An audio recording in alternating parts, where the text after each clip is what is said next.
Naam, bila shaka pasipokuwa na shaka, asante sana kwa kuendelea kutazama Baragum Live kutoka hapa Channel 10 kilicho bora kabisa. Mimi ni Emmanuel Mwakapotela. Karibu katika sehemu ya pili ya kipindi chetu ambapo tayari kama ambavyo tulikuahidi hapo awali kwamba tutakuwa na wageni na hawa wametoka Secretariat ya Ajira hapa nchini kwetu Tanzania, na mada inaitwa Ijue Secretariat ya Ajira. Leo utapata nafasi ya kuifahamu kwa kina zaidi kuhusiana na majukumu yake na nini ambacho wanakifanya mpaka hivi sasa. Ni furaha kwelikweli kuwa na Lynn Chawala ambaye ni mkuu wa kitengo cha mawasiliano serikalini. Karibu sana. Asante sana. Lakini pia tuko na Seleman Chihembe ambaye yeye ni katibu msaidizi Secretariat ya Ajira Poto kule Zanzibar. Karibu sana. Asante sana. Ni furaha kwelikweli kuwa na wewe kwa siku ya leo.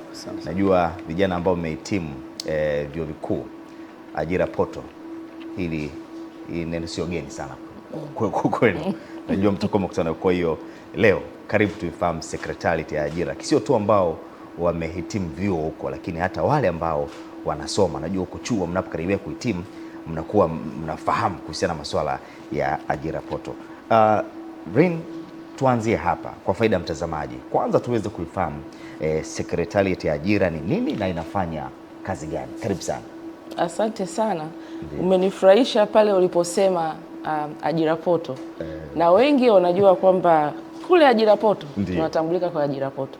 Lakini leo naomba niwape kidogo kwamba tunatambulikaje. Hii ni ofisi ya Rais, Secretariat ya Ajira katika utumishi wa umma, na ambayo ilianzishwa mwaka 2009 kwa mujibu wa kifungu cha 32(1) cha sheria ya utumishi wa umma sura namba 298 iliyorejewa mwaka 2023. Lakini rasmi kabisa utekelezaji wa majukumu yake ilianza mwaka 2010.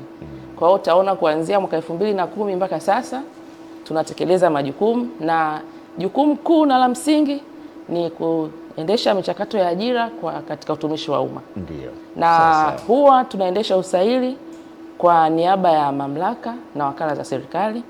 Lakini pia tunaendesha kwa niaba ya mamlaka ya serikali za mitaa, taasisi na mashirika ya umma.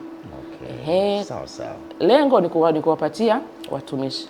Lakini sheria iliyoanzisha Secretariat ya Ajira hiyo mwaka 2009 iliweka mipaka na majukumu yake, na ikaelezea kwamba ajira za bunge, mahakama na vyombo vya ulinzi na usalama watakuwa wanaendesha wenyewe. Kwa hiyo hizo nyingine zinapitia katika michakato ya Secretariat ya Ajira, kasoro hizo nilizozitaja ambazo ni wizara na majeshi, mahakama na vyombo vya ulinzi na usalama. Ni kweli, kwa sababu ni swali ambalo nilikuwa nafuata. Mbona hao ndugu zetu hawazungumzia Ajira Poto hao? Lakini vile vile pia tunasema mchakato wa ajira katika utumishi wa umma unatekelezwa kwa kuzingatia sera ya management na ajira katika utumishi wa umma aya ya 4(2) Roman 2 ambayo inaelekeza sasa ajira za ushindani zifanyike katika madaraja ya kuingilia katika utumishi wa umma. Lakini pia sheria hiyo ikaelekeza kwamba kiundwe chombo ambacho kitazingatia na kitaendesha hii michakato, na ndipo hapo Secretariat ya Ajira ikaundwa. Lakini pia huwa tunazingatia sheria ya sera ya elimu ya mafunzo ya mwaka 2014 toleo la mwaka 2023 aya 3(12)(1.5). Nayo imeelekeza serikali itaimarisha mfumo wa ajira ya walimu, wakufunzi, wahadhiri kwa kuhakikisha kuwa wenye sifa na viwango stahiki wanaajiriwa baada ya kufanya mtihani ya usaili na kufaulu. Kwa hiyo utaona tunaendesha michakato ya ajira lakini kwa ushindani, kwa kuzingatia sheria, kanuni na taratibu zilizopo. Tunaposema kwa ushindani tunamaanisha nini? Tunaposema kwa ushindani tunamaanisha kwamba kama vile ambavyo watu tunawaita watu kwenye usaili, tunaangalia watu wengi wana sifa, na hii tunafanya kwa ushindani kwa sababu wataalamu tunao wengi lakini nafasi za ajira ni chache. Kwa hiyo tunawaita, tunawashindanisha, na wale wanaopata alama za juu za ufaulu wanaenda katika utumishi wa umma. Hiyo ndo ushindani. Na kwenye ajira hapa, najua utaweza kusaidia, huwa mnaangalia labda wanawake wangapi, wanaume wangapi, au tunaangalia ushindani wale ambao wamefanya vizuri tu? Katika awamu ya kwanza tunaangalia waliofanya vizuri. Ndiyo. Yaani lazima ufaulu ndipo utaingia katika utumishi wa umma.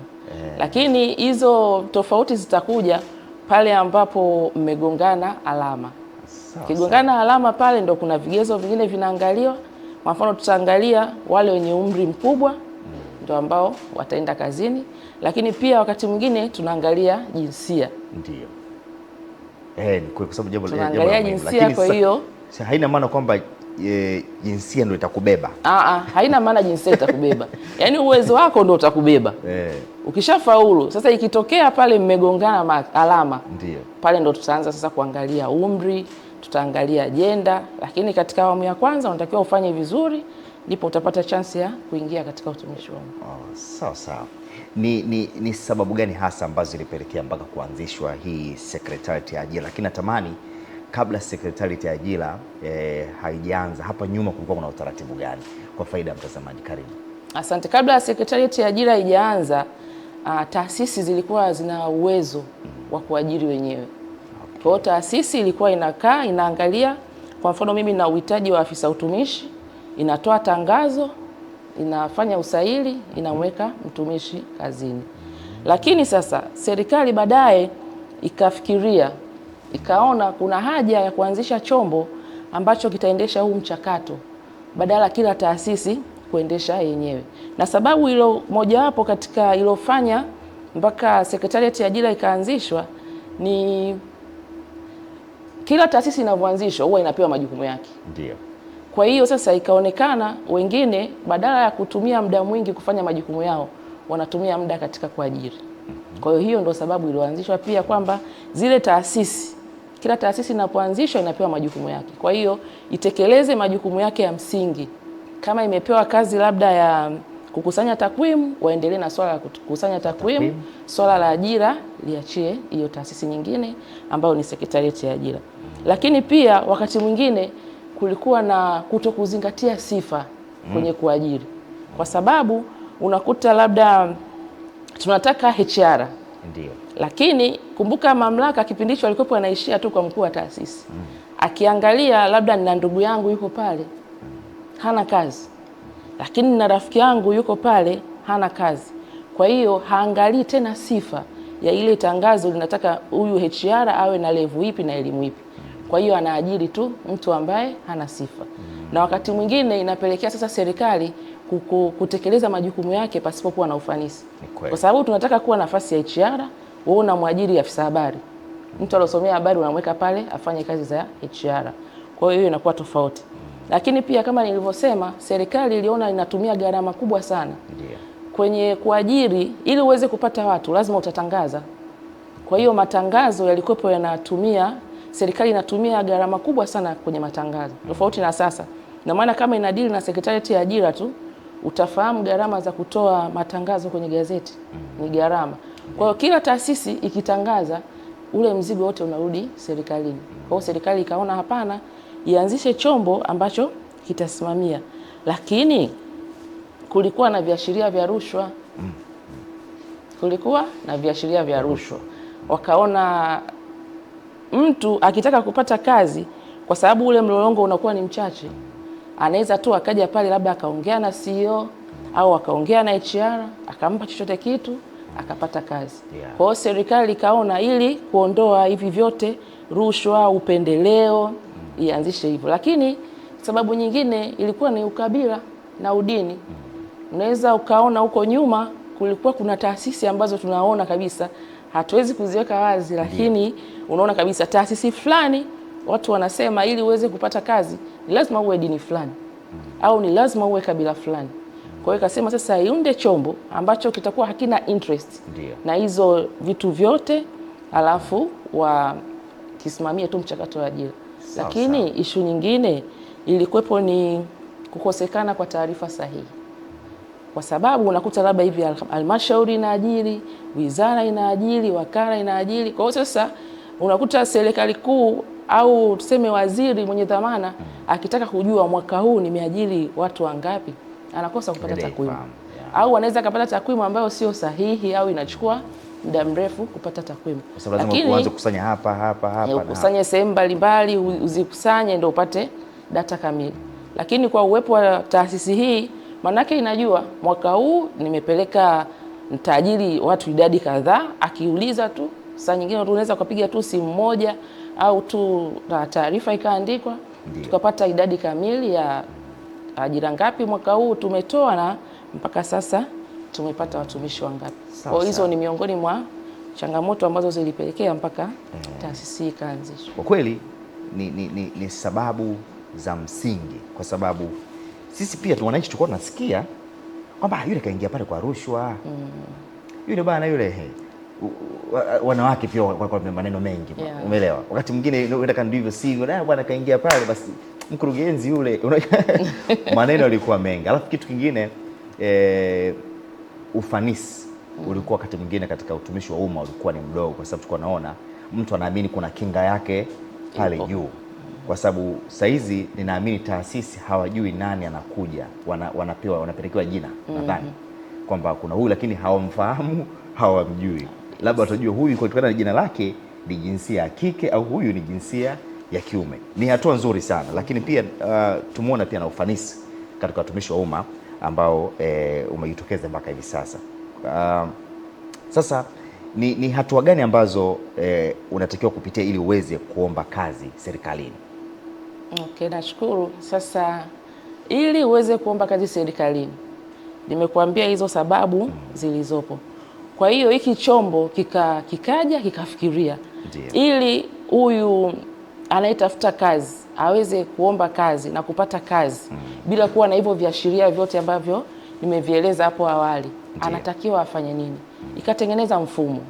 Kwenye kutengeneza mfumo huu, tafsiri yake mawasiliano ya moja kwa moja kati ya mwajiriwa na yule msailiwa hayatakuwepo.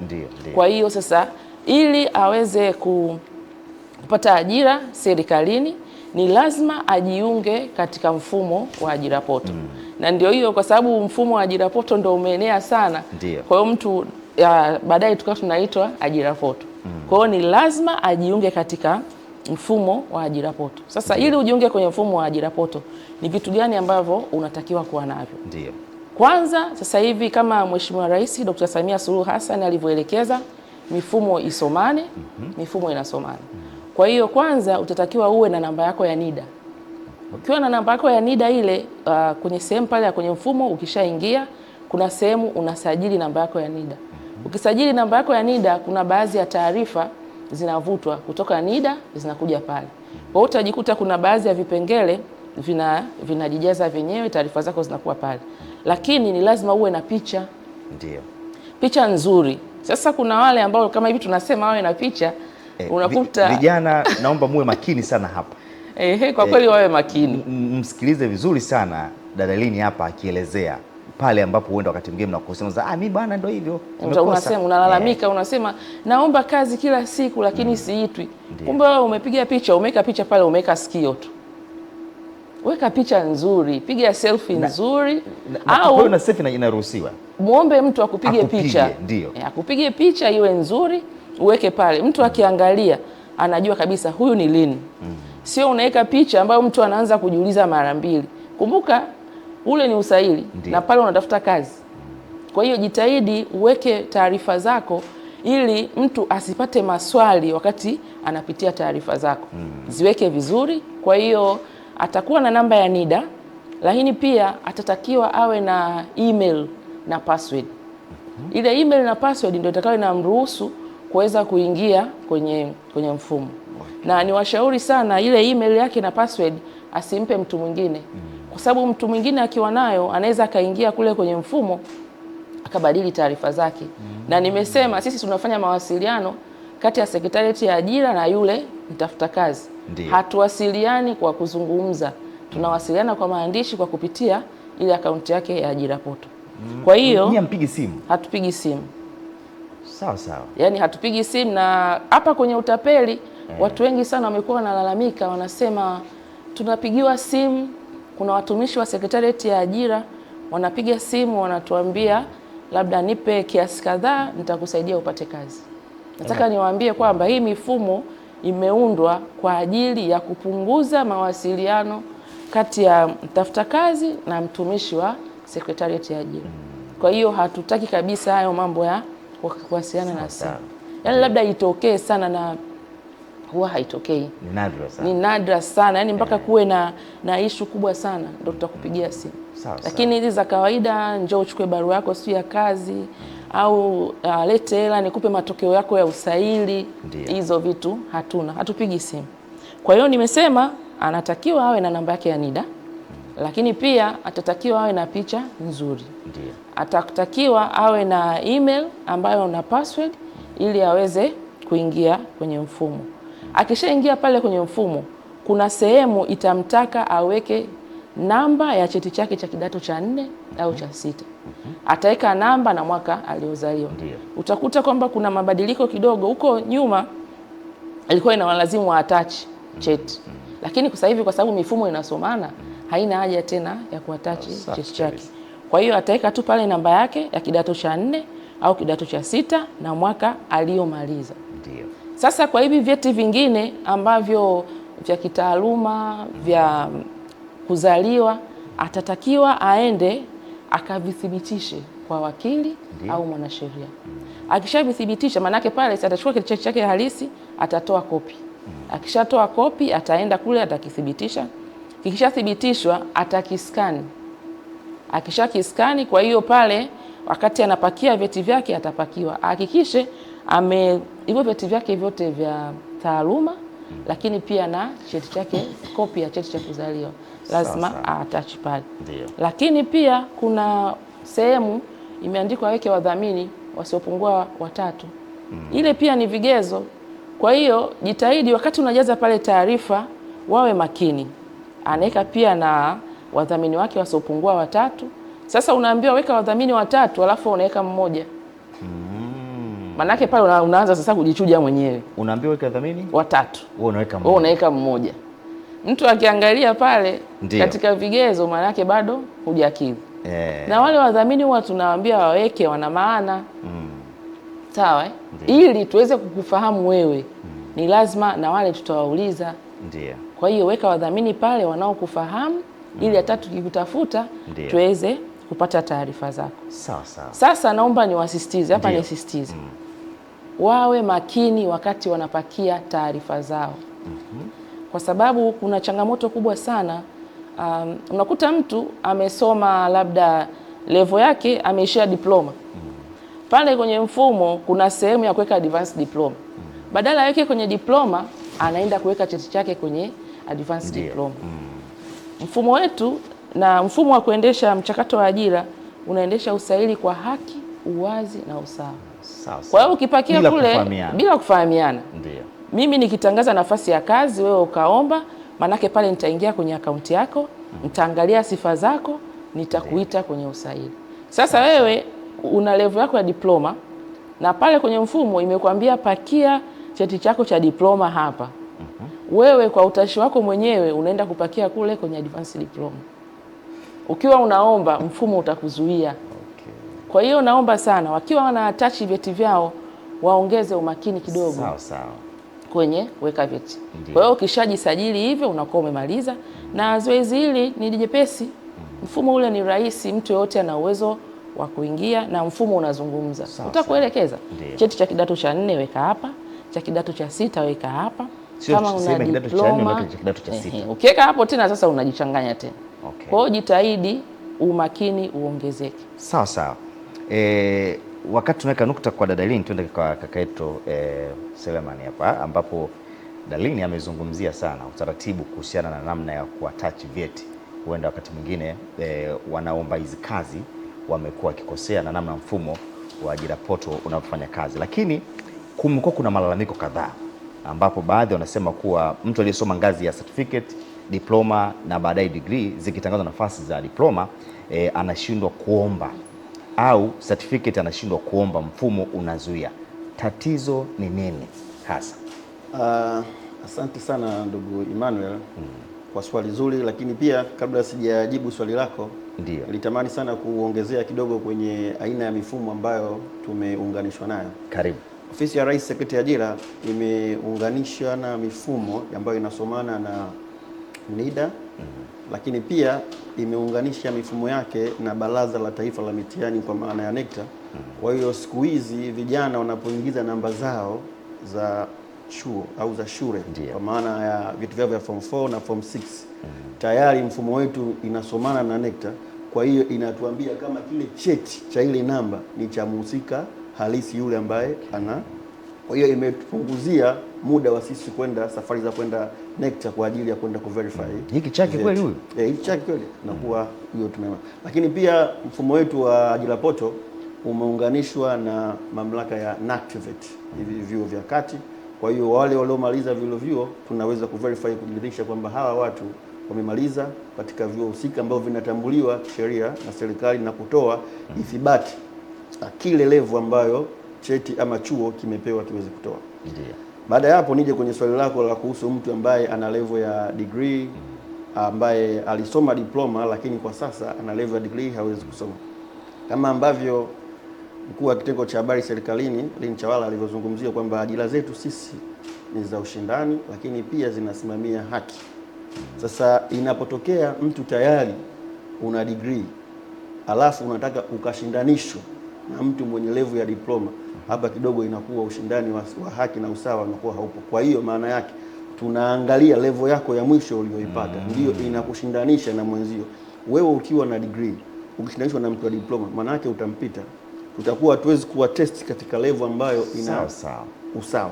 Na hatutakuwa na tools ambazo zitakuwa fair kwa kutest kupata yule mtu ambaye anadhani anaweza kwenda kufanya ile kazi husika. Lakini jambo lingine pia, unapokuwa na level hiyo ya juu inapelekea pia ukienda kazini kwenda kulazimisha wewe uweze kwenda kwenye cheo kile cha level ambayo ulikuwa nayo, lakini sio ile ulioingilia nao kwa muda huo.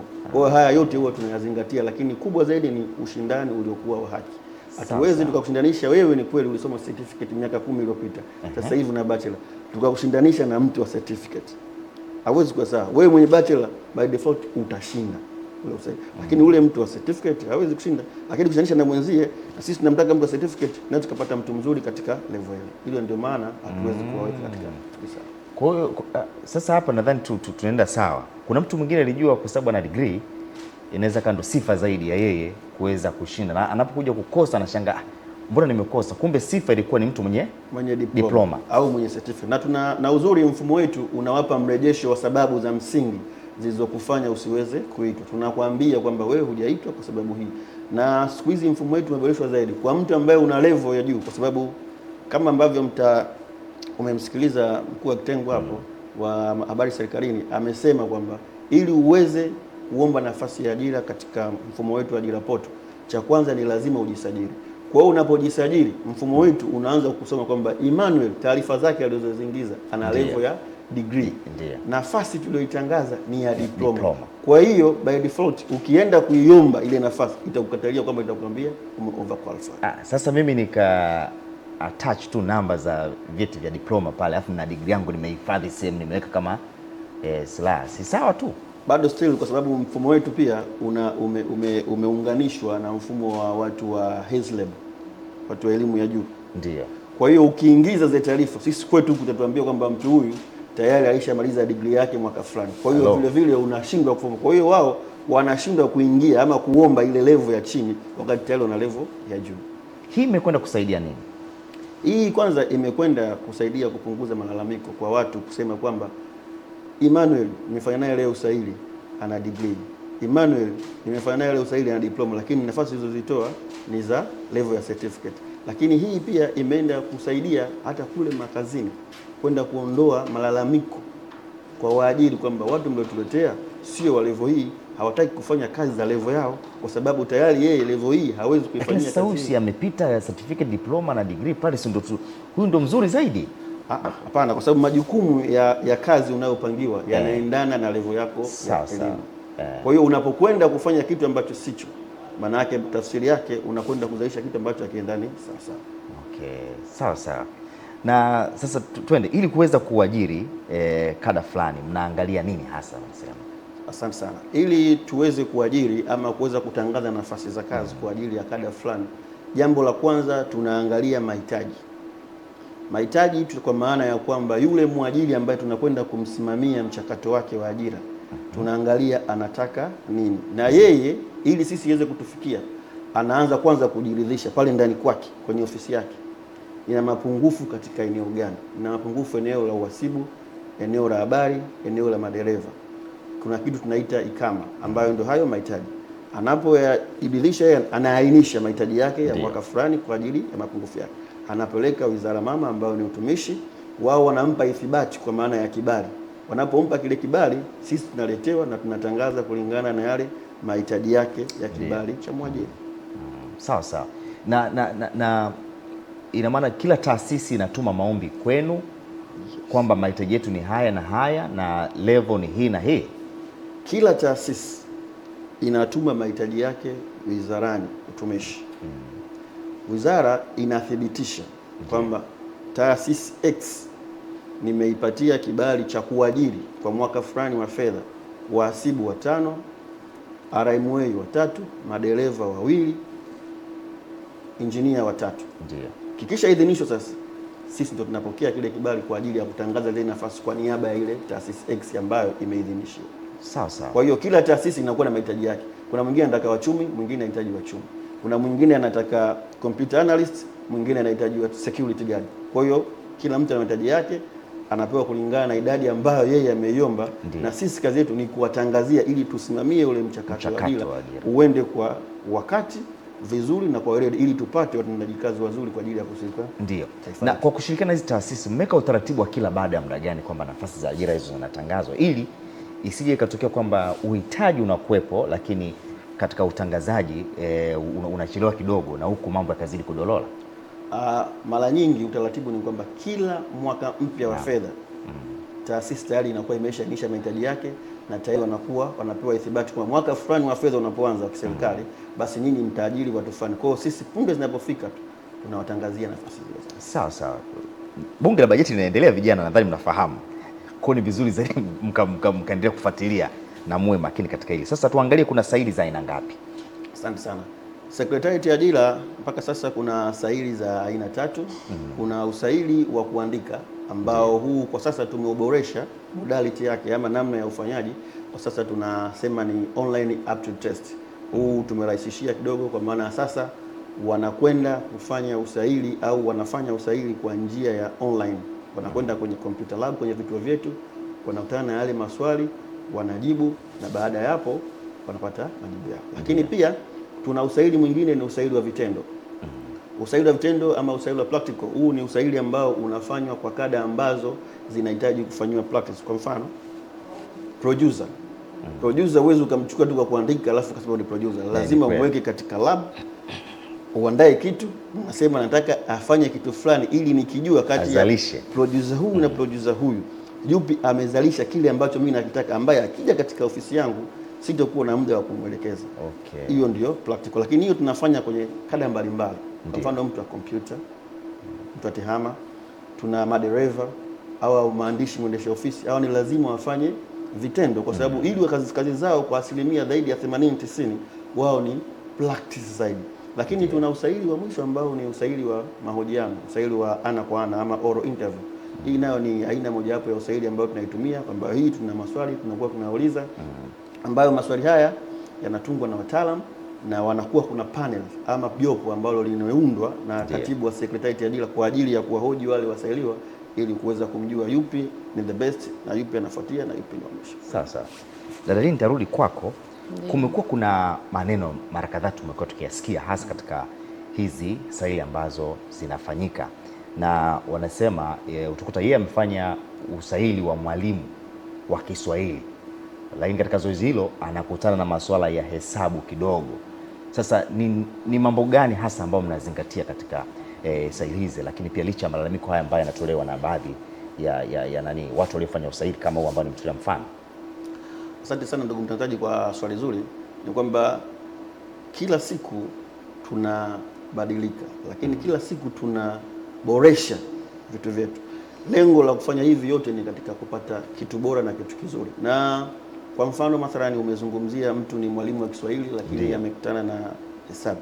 Ni kweli, lakini katika mtihani wake huu ambao wanafanya 60% mpaka 70 au 80 ya maswali yote ni yanabase kwenye Kiswahili. Lakini 20% yanaweza yakawa katika maswali ya general ambayo lengo lote ni katika kumpima ule mtu ana uwezo gani, kwa sababu Secretariat ya Ajira haiwezi kukushindanisha mwalimu wa Kiswahili na mwalimu wa physics, au Secretariat ya Ajira haiwezi kulinganisha wewe mwalimu wa bookkeeping na mwalimu wa geography. Tafsiri yake ni nenda kusema kwamba tunaposema mwalimu wa geography atashindanishwa na mwalimu wa geography mwenzake, na mtihani utakaofanya wote Tanzania nzima ni ule ule wa geography. Maana yake ni kwamba atakayeshinda pale ni mwalimu wa geography, hawezi akashinda pale mwalimu wa mathematics. Kwa nini? Kwa sababu sifa za msingi ni kwamba tunamtesti mwalimu wa geography. Kwa hiyo hapa huwa tunachanganya katika level ya kutaka kuona ubora. Kwa mfano hesabu anazosemea, kwa mfano unakuta mtu amewekewa 2 jumlisha dash sawa na 4, ambazo hizi ni hesabu za msingi, na kimsingi katika mfumo wetu wa elimu ukianzia darasa la kwanza mpaka form 4 tunasoma hesabu. Kwa hiyo zile hesabu za kawaida tunazichanganya, na sio kwa kiwango hicho. Lakini mtu aliyosoma Kiswahili uweze ukamwekea hesabu za mtu aliyosoma mwalimu wa mathematics, yani integration, sijui mambo ya logarithm. Mwalimu wa Kiswahili kwa kweli uweze kumtenganisha katika vitu, na hii yote ni katika kuona uelewa mpana. Lakini tunapozungumzia mwalimu lazima afahamu hesabu, lazima ajue darasani kwake kuna wanafunzi wangapi. Hiyo ni hesabu ya general tu. Lakini ndio hizi hesabu ambazo unazisema hapa, au kuna hesabu nyingine zinawekwa? Ndio hizo ninazokuambia kwamba ambazo jumlisha 2 mimi nitashindwa. Ndio nakwambia mtaalamu, ni hesabu za kawaida. Una watoto wawili sasa hivi, baada ya miaka 3 ulizaa watoto. Je, baada ya miaka 3 ijayo utakuwa na watoto wangapi? Kwa hiyo ni hesabu za kawaida ambazo ukiziweka katika uhalisia wa maisha ya mwalimu, maisha yake ya kila siku, bado anahitaji kufahamu kwamba wewe ni mwalimu wa Kiswahili. Lakini unatakiwa ujue mwanafunzi wako anafanya assignment, anafanya sijui quiz, anakuja anafanya mtihani wake wa mwisho wa muhula. Hapa ni lazima ujumlishe upate wastani, uweze kujua ni hesabu. Kwa hiyo hizo ni hesabu ambazo application yake katika maisha yake kawaida zipo, na ndio maana tumeziweka. Ndio. Sawa sawa. Mtu mmoja akaambiwa na watoto wawili, na baada ya miaka 2 utakuwa na watoto wawili tena, utakuwa na watoto watatu. Naambia sasa, mbona hivi sasa sina mtoto? Akajibu hivyo. Akasema kazi hao wanifanya sana nijua mimi hao mimi sina mtoto. Umekosa kazi ndugu yangu. Hayo mafumbo hayo. Kwa hayo ndugu yetu ukupita hata kidogo. Wakati mwingine maswali kama yanakuchangamsha kidogo, kwa sababu maisha ya kila siku yenyewe ni hesabu. Ndio. Umeona? Yaani maisha ya kila siku tu ni hesabu tosha. Wewe kama ni mwalimu kutoka nyumbani kwenda sehemu yako kazi ni hesabu, hata zile hatua tu utazihesabu tu bila shaka. Lakini tuangalie vipi swala la, kuna wakati mwingine tumekuwa tukisikia, ingawa alieleza hapa swala la rushwa ama upendeleo, kwamba hakuna watu wanaopata kazi kwa anasema hakuna watu wanaopata kazi kwa connection tu kwa sababu anafahamia na fulani, au pengine kuna vishoka. Hii imekaaje? Kwanza hilo jambo sio kweli, kwa sababu sisi kama ambavyo mkuu wa kitengo cha mawasiliano serikalini Secretariat ya Ajira alivyozungumza, ni kwamba mfumo wetu umejitenganisha na mahusiano ya moja kwa moja ya muombaji kazi na sisi. Yaani yeye muombaji kazi kila kitu chake atakimalizia kwenye mfumo. Ndio. Ataomba nafasi ya kazi kupitia Ajira Portal, ataitwa kwenye usaili kupitia Ajira Portal, atapata majibu yake ya kufaulu usaili wake kupitia Ajira Portal, atapata taarifa zake za kupangiwa kituo cha kazi kupitia Ajira Portal. Kwa hiyo hakuna namna yote kati ya msailiwa na mtu wa kwetu sisi kuwasiliana naye moja kwa moja kwa ajili ya masuala ya kuombwa pesa. Ingawa kumekuwa na baadhi ya watu wenye nia mbaya ambao si wa utumishi wa serikali ya Ajira, ni vishoka tu wa pembeni, ni watu ambao sasa tunapambana nao bado. Wamekuwa wakijaribu kuwadanganya ama kuwarubuni baadhi ya waombaji kazi, lakini sisi wanapokuja kutuletea hizo complaints huwa tunaambia hicho kitu hakipo, na tunafanya verification ya kujiridhisha. Tunaambia angalia hapa, hiyo namba hebu tupigie, au mpigie huyo mtu sasa hivi yuko wapi, anakuambia yuko ofisini. Haya, mpigie hapa, ndio ofisini kwetu. Mpigie simu, sasa hivi yuko wapi? Anasema mimi sasa hivi niko Mbeya. Naambia unaona sasa. Kwa mwisho wa siku anakuwa anajua kwamba ni kweli kwamba hivi vitu havipo. na tunawasisitiza sana wasipende kurubunika, na hata sisi kwenye mazoezi yetu kila siku tunasisitiziana kwamba hakuna jambo la upendeleo, hakuna jambo la rushwa. Ajira zetu ni za ushindani. Jiandae vizuri kwa ajili ya usaili, fanya vizuri, utapangiwa kituo cha kazi. Sawa sawa, epuka matapeli kabisa. Namalizia hivi, mfumo unajieleza bana. Yaani unakutaka wewe mwenyewe ushughulike nao, lakini sio umemwachia wewe mkafanya hivi mtukati. Hakuna mtukati siku hizi. Kwa hiyo mambo yamebadilika. Sasa inachukua muda gani majibu ya usaili kutoka baada ya kumaliza usaili na mchakato mzima mpaka mtu kupata kazi? Karibu sana dada Lina. Asante sana.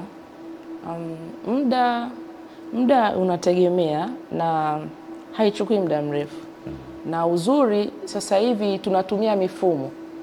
Kwa mfano tulisema ule usaili wa kuandika tunatumia mfumo.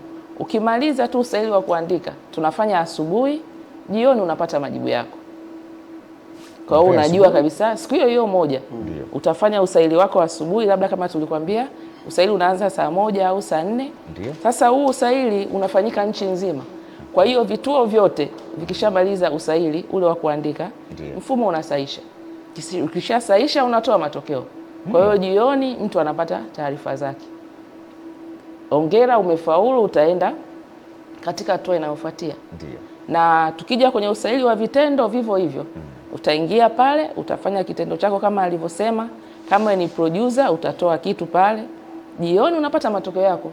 Kulingana na ule usaili uliofanya, matokeo yako ni haya. Lakini pia ukienda kwenye usaili wa mahojiano, tutafanya mahojiano. Huu kidogo unachukua muda, na unachukua muda kidogo kwa sababu baada ya usaili kukamilika ule wa mahojiano, tunaandaa taarifa.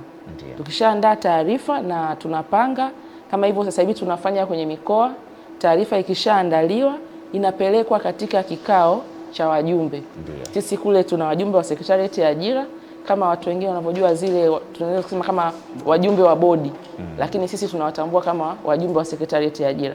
Kwa hiyo tukishakamilisha zile taarifa zinaenda kwenye kikao, wajumbe wale wanapitia ile taarifa, wanaangalia mchakato mzima tokea ulivyoanza mpaka pale ulivyopita.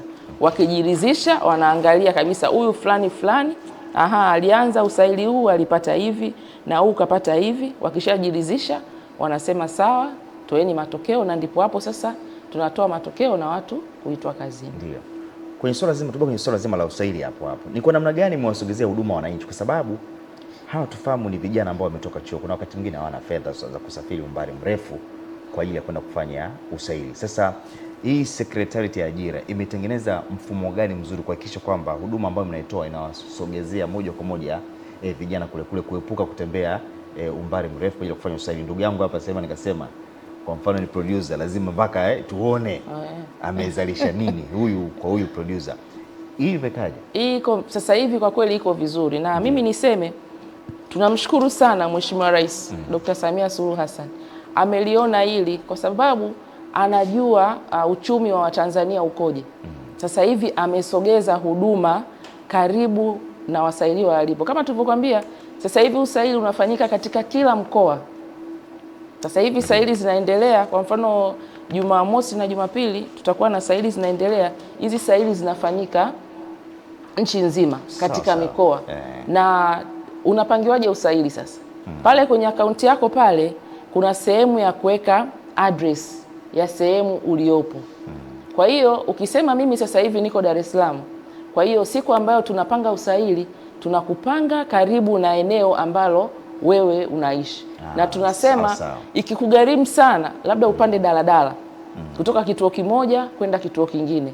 Lakini gharama isiwe kama zamani unasafiri kwenda katika mkoa kwa ajili ya kufanya usaili.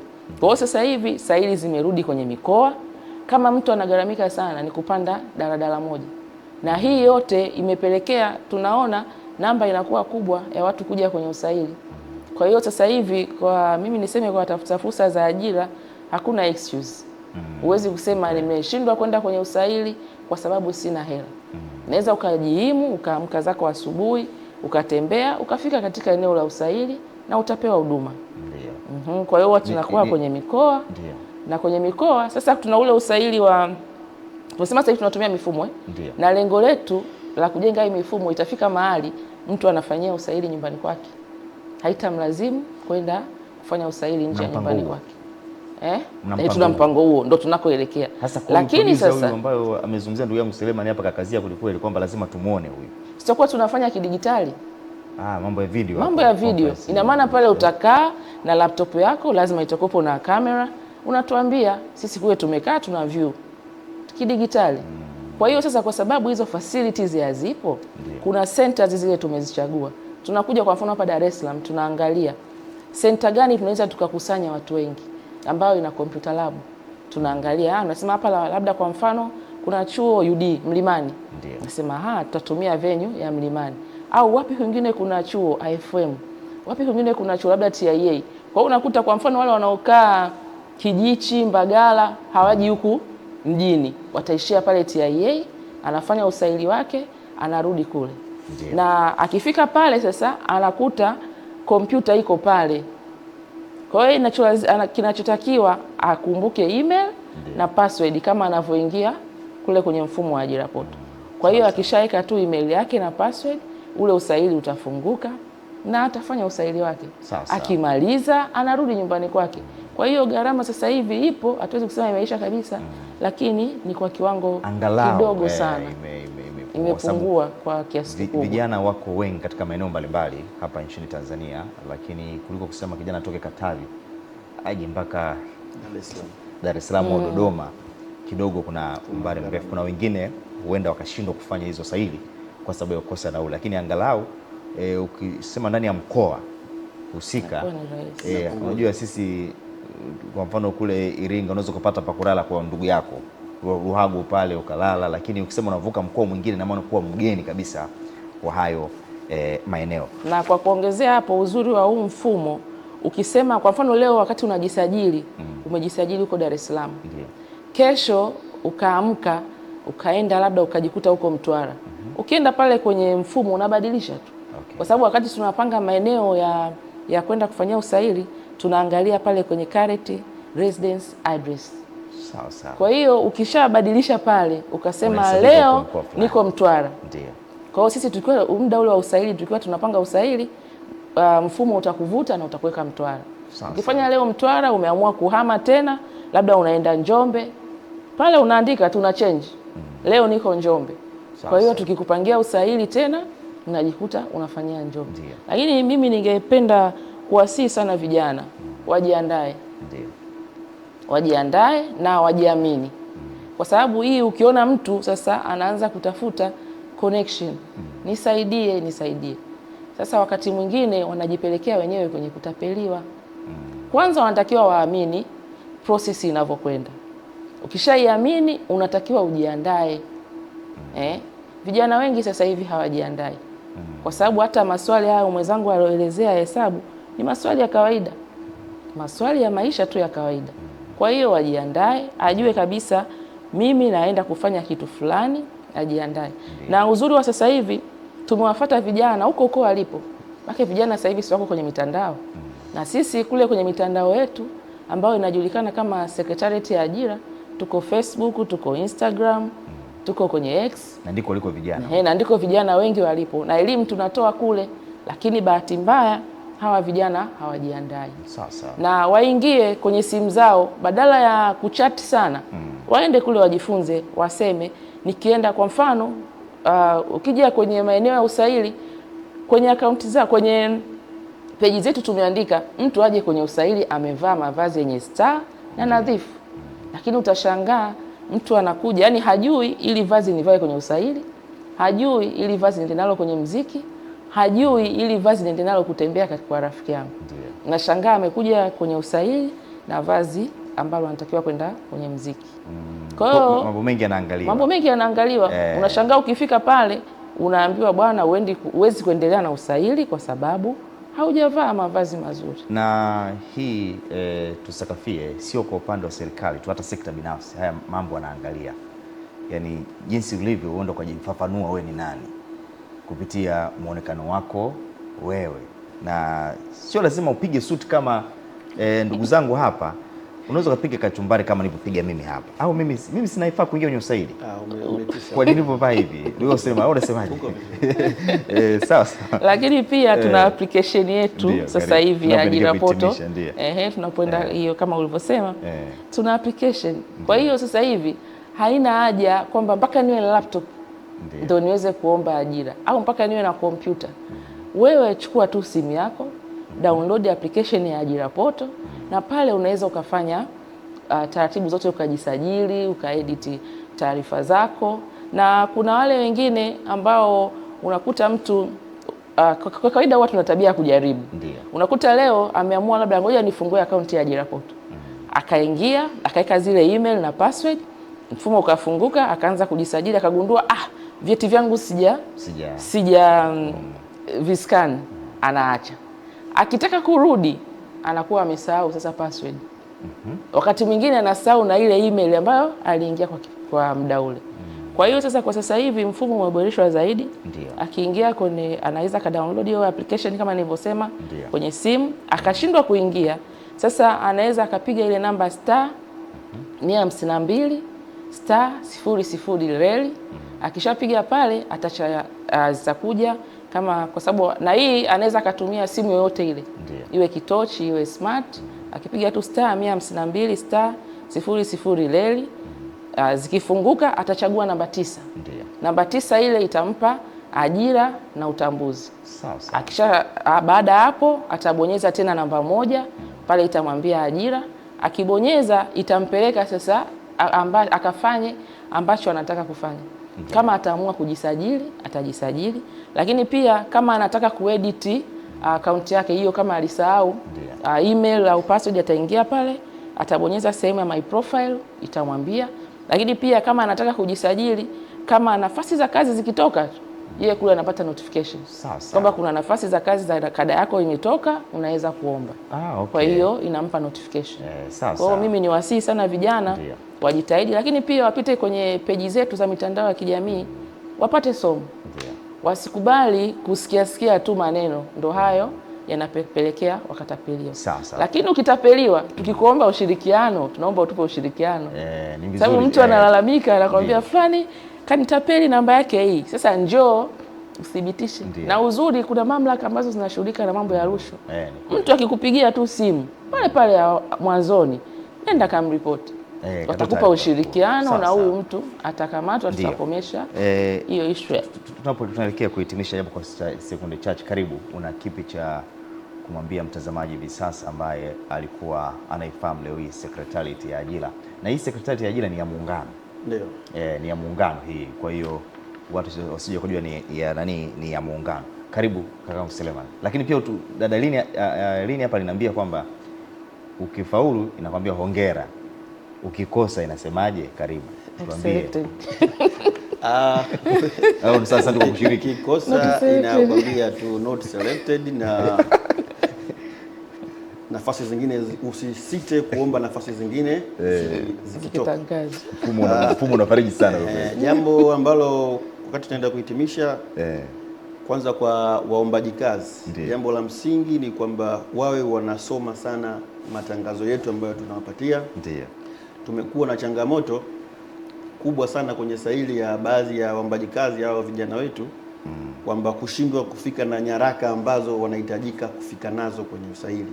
Mtu anakuja bila vyeti, hana kitambulisho. Sasa uwezo kumtambua kama yeye tuliomuita ndiye ambaye tunamhitaji. Kwa hiyo wajaribu kuangalia, lakini pia kusoma taarifa zao wanazokuja nazo. Na kwenye kitambulisho hapa cha nini? Cha NIDA tu? Tumeainisha aina za vitambulisho kama 6. Kimoja wapo cha NIDA, kama hautokuwa cha NIDA basi cha mpiga kura, kama hujawahi kupiga kura basi leseni, kama leseni hautakuwa nayo, passport ya kusafiria, kama hautakuwa na passport ya kusafiria basi kama ni Mzanzibari mkazi tunakitambua. Lakini kama unafanya kazi, kitambulisho chako kinaonyesha validation ya ufanyaji kazi wako sehemu, kwa muda huo tunakitambua. Sasa kama hivi vyote utakuwa hauna navyo, kama vimepotea au kwa vyote vile ambavyo vimeungua, basi jitahidi upate barua ya utambulisho serikali za mitaa kutoka kwa mtendaji wa mtaa, kijiji au sheha. Kwa hiyo hatutarajii kuona kijana anakuja anakosa hata barua ya utambulisho, lakini kwa kushangaza tunakutana nao. Kwa hiyo ni vizuri vijana wetu wakawa wanasoma tangazo, na hivi vitu vyote huwa tunawaainishia kwenye tangazo la kuwaita kwenye usaili. Kwa hiyo vitu vyote waangalie na majina yao wayaangalie. Kwa hiyo hayo ni mambo ya msingi sana ambayo nawasisitiza vijana wetu lakini kingine ni wawe wanajiandaa kwa ajili ya kuja kufanya ule usaili, kwa sababu kama alivyosema ajira hizi ni za ushindani. Wajiandae, wajiamini, wafanye vizuri, basi mwisho wa siku tutawapangia kazi. Lakini mwisho kabisa, kwa niaba ya katibu, tunamshukuru sana Rais wa Jamhuri ya Muungano wa Tanzania Dr. Samia Suluhu Hassan ambaye ndio Chief of Comfort, mfariji wetu namba 1, kwa kuendelea kusimamia na kutupatia maelekezo ambayo haya sisi tunayatekeleza kwa kiwango ambacho yeye anakihitaji, na tunamshukuru sana hasa kwenye mambo ya mifumo hii ya ajira poto, kwa maana ya kwamba imekwenda kuwasaidia, imekuwa kama mkombozi kwa muombaji kazi, kwa sababu zamani tulikuwa na muda mwingine Emmanuel umeshinda kuja Dar es Salaam tu kwenye usaili, lakini kumbe ungefika kwenye usaili wewe ndio ungekuwa wa kwanza, lakini una nauli. Kwa hiyo hii imesaidia na tunamshukuru sana. Shukrani sana. Nianze kushukuru sana Dalili Chawala, mkuu wa kitengo cha mawasiliano serikalini. Asante sana kwa kuja. Asante. Lakini pia shukrani sana kwa Suleiman Chihembe, katibu msaidizi kutoka Secretariat ya Ajira. Tulikuwa tunazungumzia ijue Secretariat ya Ajira ina mambo mengi sana ndani yake, japo leo kwa uchache haya tumeweza kukufahamisha, na imekuwa ni faida kubwa sana kwa wewe mzazi, mlezi, hata wewe kijana, hata wewe ambaye una mipango ya kuomba kazi serikalini. Mimi ni Emmanuel Mwakapotela. Marudio asubuhi njema yanakuja, tutarejea baadaye kukutana na wahariri. Asante sana wageni wangu kwa kuja. Shukrani. Asante.